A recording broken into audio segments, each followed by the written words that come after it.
sécurité, pour moi, c'est tout ce qui est conditions de travail, amélioration des postes de travail, conditions.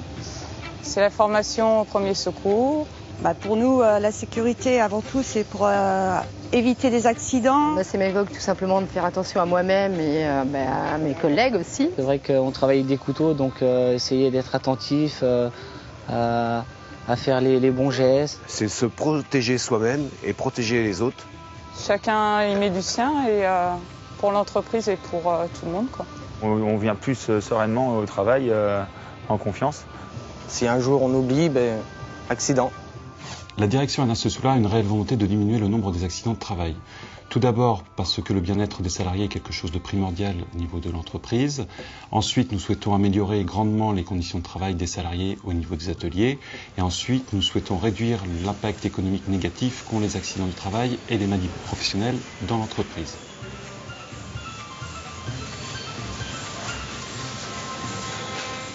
La direction a fixé comme objectif aux responsables sécurité d'Ernest Soulard d'anticiper toutes les situations dangereuses qui peuvent intervenir au sein de nos ateliers. Nous organisons des formations tout au long de l'année. Ces formations concernent les formations sur les postes pour les gestes et postures et concernent aussi tout ce qui est lié à la bonne utilisation du matériel. La démarche sécurité chez Ernest Soulard fait partie des fondamentaux et profite à tout le monde. Je suis animateur sécurité dans l'entreprise Ernest Soulard depuis janvier 2012, suite à une démarche de l'entreprise qui souhaitait accentuer la sécurité sur leur site, même si ça existait depuis longues années. Mais là, il y avait une volonté de la direction d'appuyer un peu plus sur ce sujet. Donc moi, mon rôle, c'est d'être sur le terrain auprès des opérateurs, des chefs d'équipe, les chefs d'atelier, pour les orienter, pour détecter s'il y a des risques, soit par rapport à du matériel, soit par rapport à des gestes et postures dans le travail des opérateurs.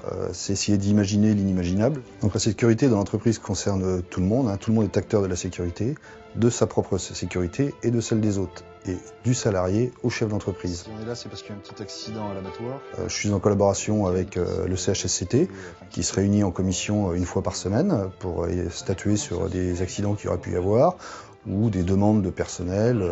Je suis en collaboration aussi avec l'infirmière de santé au travail, avec les chefs d'atelier, avec les chefs d'équipe, les sauveteurs secouristes qui ont un rôle très important auprès des opérateurs. Depuis avril 2014, la démarche d'amélioration continue existe dans nos ateliers, dans 3 ateliers pilotes. Cette démarche consiste à aborder tous les jours, la sécurité. Et là, il y a une communication qui se fait dans les deux sens, de l'opérateur vers la direction, mais aussi de la direction vers les opérateurs. Donc depuis 2012, ce qui a bien évolué aussi, c'est le port des EPI, les équipements de protection individuelle, gants Kevlar, gants anti-coupe, lunettes de protection, ça peut être aussi le gant de maille, les bouchons moulés, que là on a individualisé. Surtout dans le comportement des gens, après beaucoup de dialogues, ils ont bien compris que c'était très important pour leur protection à eux de s'équiper de ces éléments-là, quoi. On prend en compte aussi dans les nouveaux investissements, exemple construction d'un atelier, la sécurité du personnel et son bien-être. Par exemple, sur le sol, on n'aura plus de sol glissant maintenant, on aura des sols antidérapants. Pour le bien-être du salarié, essayer d'intégrer dans la mesure du possible un maximum de lumière naturelle. Les résultats sont encourageants, ce qui nous conforte dans notre démarche. Et ce qui a été primordial, c'est la prise de conscience générale. Depuis le début de l'année, les accidents sont en baisse dans l'entreprise.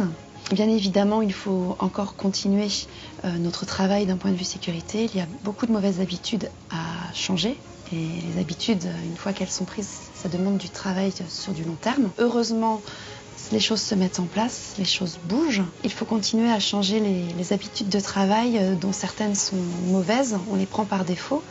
C'est ce qui demande du temps, bien évidemment. Malgré tout ça, il y a quand même beaucoup de points positifs. Pour que tous les salariés soient concernés, nous avons même mis en place sur les bornes tactiles dans les salles de pause une information sur le nombre de jours sans accident. La sécurité, c'est prévenir avant de subir. On est tous acteurs de la sécurité. Préserver le capital santé de nos salariés est précieux.